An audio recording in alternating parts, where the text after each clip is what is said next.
Quand mon père est entré dans la salle de mariage avec un dossier juridique officiel, ma sœur a souri parce qu'elle pensait qu'il était enfin là pour ruiner ma vie pour de bon. Il y a 7 ans, ma sœur a déposé de fausses preuves dans ma chambre et a convaincu nos parents que je vendais secrètement des substances illicites. Mon père ne posait pas de questions. Il m'a renié sur le champ, m'a expulsé et a coupé tout contact. J'ai reconstruit ma vie à partir du fond absolu sans soutien familial. Mais lors de ma réception de mariage, mon père s'est levé, s'est éclairci la gorge et a remis au mari de ma sœur une pile de documents qui ont rendu le visage de ma sœur blanc fantôme.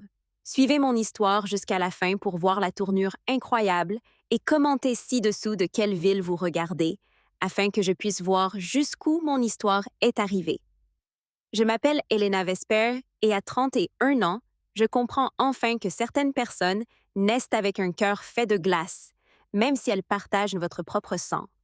En grandissant, notre foyer était strictement divisé en deux mondes distincts.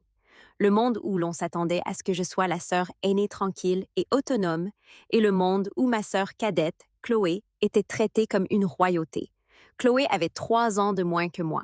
Mais à partir du moment où elle pouvait parler, elle maîtrisait l'art de jouer la victime impuissante tout en détruisant secrètement quiconque se dressait sur son chemin. Mes parents, aveugles à sa nature manipulatrice, lui répondaient à tous ses caprices. Si Chloé cassait un vase, on me reprochait de ne pas l'avoir regardé. Si Chloé échouait à un test, mes parents me réprimandaient de ne pas lui donner assez de cours particuliers. J'ai consacré mon énergie à mes études, travaillant à temps partiel après l'école pour économiser chaque centime pour mon avenir, tandis que Chloé passait son adolescence à exiger des vêtements de marque et à faire des crises de colère chaque fois qu'elle n'arrivait pas à ses fins. Je n'ai jamais détesté ma sœur. J'ai juste critiqué le fait qu'elle ne supportait pas de voir quelqu'un d'autre recevoir un moment de louange. Mais alors que nous entrions dans l'âge adulte, mon succès tranquille est devenu une horreur insupportable pour elle, l'amenant à comploter la trahison ultime. Au moment où j'ai eu 24 ans, en- je vivais à la maison tout en terminant ma maîtrise et en occupant 2 emplois pour économiser pour mon premier appartement. Chloé, quant à elle, dérivait dans la vie, abandonnant les cours et parcourant les économies de nos parents. Mon indépendance grandissante la terrifiait parce qu'elle réalisait qu'elle ne pouvait plus me contrôler. Alors, elle a exécuté un plan si cruel qu'il a presque entièrement détruit ma vie. C'est arrivé un mardi soir pluvieux. Je suis rentrée à la maison après un quart de travail de 14 heures à la clinique de l'hôpital, épuisée et impatient de dormir. Mais dès que j'ai ouvert la porte d'entrée, j'ai été accueillie par un silence assourdissant. Mon père était assis à la table de la cuisine, son visage rougissait de rage absolue, tandis que ma mère s'était assise sur le canapé, sanglotant dans ses mains. Chloé se tenait dans un coin tenant un mouchoir, me regardant avec un mélange écœurant de terreur et de satisfaction cachée. Avant que je puisse demander ce qui se passait, mon père a claqué un sac en plastique transparent sur la table. À l'intérieur se trouvaient des dizaines de pilules blanches non marquées et plusieurs petites cartables de substances illégales. Il a affirmé que Chloé les avait trouvées cachées au fond de mon placard, en cherchant une veste empruntée. Je suis restée là paralysée, expliquant que je n'avais jamais vu ces objets de ma vie et que quelqu'un les avait placés là. Mais ma prière est tombée dans l'oreille d'un sourd. Chloé a pleuré de façon dramatique, disant à mes parents qu'elle avait essayé de me protéger pendant des mois, mais qu'elle ne pouvait plus rester silencieuse. Mon père n'a pas appelé la police par peur de la honte familiale. Au lieu de cela, il désigna la porte d'entrée. Il m'a donné 20 minutes pour faire une valise, a déclaré que j'étais mort pour lui et m'a jeté dehors sous une pluie battante. Debout sur le trottoir sous la pluie verglaçante avec une valise et un cœur brisé, j'avais deux choix. Abandonner ou reconstruire, j'ai choisi de reconstruire. J'ai passé mes 2 premières nuits à dormir dans ma vieille voiture, en utilisant les douches de l'hôpital avant mes quarts de travail. Finalement, j'ai loué un minuscule studio au sous-sol qui sentait le béton humide. Mais pour moi, c'était une forteresse de paix. Je me suis lancée dans le travail en prenant des quarts de nuit supplémentaires, en économisant chaque dollar de rechange et en terminant mon diplôme avec mention. 1 an plus tard, j'ai rencontré Mark dans un café local. Mark était ancré, patient et gentil. Quand j'ai finalement eu le courage de lui parler de mon passé, il ne s'est pas enfui.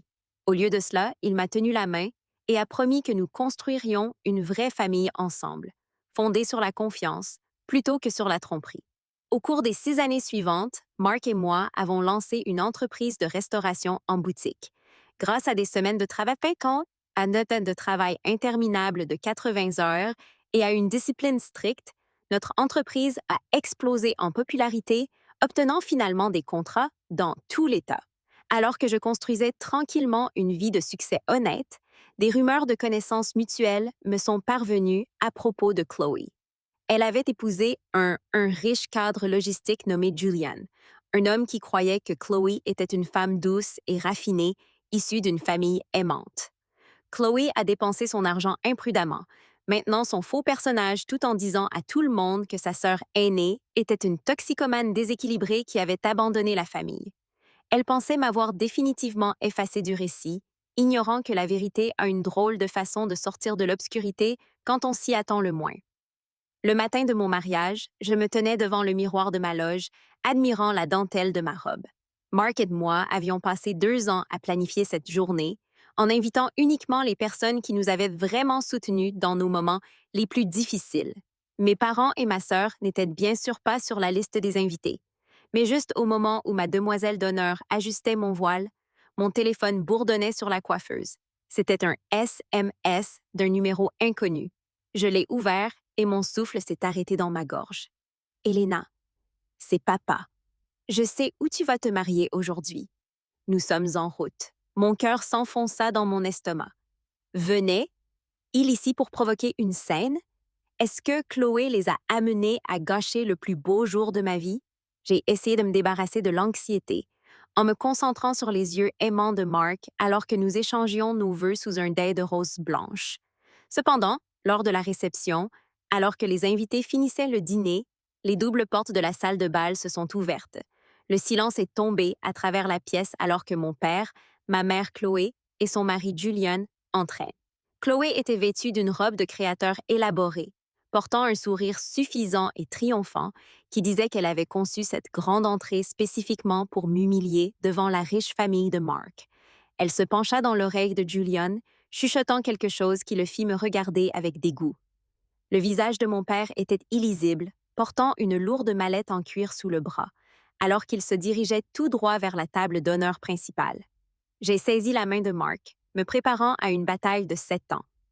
Mon père s'est approché de l'avant de la salle, s'est arrêté à côté de notre table et a demandé au DJ le micro.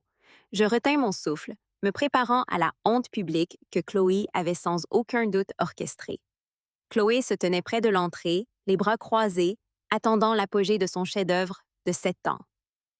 Mon père s'éclaircit la gorge, sa voix tremblait alors que ses yeux rencontraient les miens. Il y a 7 ans, commença-t-il, sa voix résonnant dans la salle de bal silencieuse. J'ai fait la plus grande erreur de ma vie. J'ai jeté ma fille aînée innocente hors de chez moi sur la base de mensonges, concoctés par un monstre. La pièce haletait et le sourire suffisant de Chloé se dissolvait instantanément dans l'horreur. Mon père a tourné son regard directement vers Chloé et son mari Julian. Il y a 2 mois, j'ai embauché un détective privé d'entreprise après avoir remarqué que des sommes massives disparaissaient de mes comptes personnels.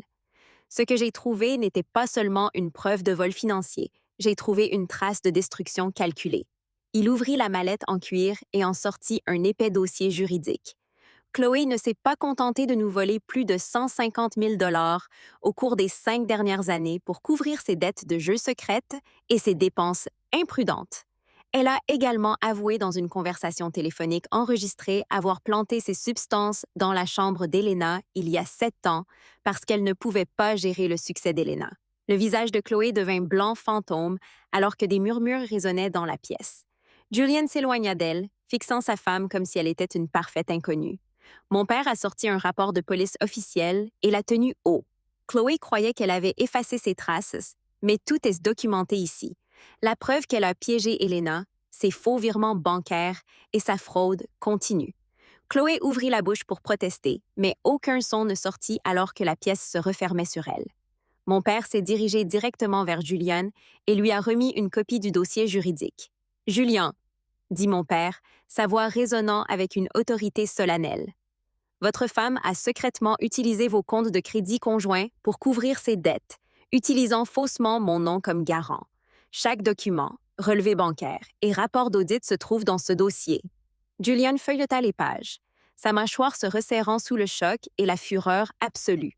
Il se tourna vers Chloé, les yeux froids et dépourvus d'affection. « C'est fini », dit-il doucement, retirant son alliance et la jetant par terre à ses pieds. « Mes avocats vous contacteront demain matin. » Chloé a commencé à sangloter hystériquement, suppliant Julian d'écouter, mais il lui a tourné le dos et est sorti de la salle sans regarder en arrière. Mon père s'est alors tourné vers moi, des larmes coulant sur ses joues altérées. Il tendit la main à l'intérieur de sa veste et en sortit un document juridique tamponné, le déposant doucement devant Mark et moi. « Elena », murmura-t-il, la voix craquelée d'un immense regret. Il s'agit de l'acte constitutif d'un fonds en fiducie de 300 000 $ ainsi que d'un titre complet sur notre maison familiale. J'ai légalement retiré Chloé de mon testament entièrement. Je sais que cela ne pourra jamais compenser les 7 années de douleur que je t'ai causées, mais tout ce que je possède maintenant t'appartient légitimement. Toute la pièce se tenait dans un silence stupéfait, alors que la montagne de mensonges que Chloé avait construite pendant plus d'une décennie s'effondrait autour d'elle en quelques minutes. Humiliée et complètement abandonnée, Chloé a fui la salle de bal en larmes. Sa vie de tromperie ruinée à jamais. Mes parents sont restés pour le reste de la soirée, debout à une distance respectueuse, donnant à Mark et moi l'espace pour célébrer notre mariage. Au cours des semaines suivantes, j'ai choisi de pardonner à mes parents, non pas pour effacer le passé, mais pour me libérer du fardeau de porter de vieilles amertumes. Cependant, j'ai fixé des limites fermes pour protéger ma paix. Mon père a transféré le fonds en fiducie et les biens à mon nom, tandis que Chloé a fait face à de graves conséquences juridiques et aux retombées publiques de son divorce. Debout à côté de Mark sur le balcon de notre nouvelle maison, j'ai enfin ressenti la paix pour laquelle j'avais passé 7 ans à me battre. La justice n'arrive pas toujours quand vous le voulez, mais la vérité trouve toujours un moyen d'entrer dans la lumière.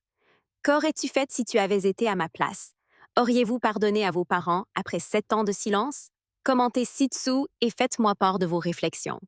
N'oubliez pas d'aimer, de vous abonner et de partager cette vidéo avec quelqu'un qui a besoin de l'entendre. Merci d'avoir regardé.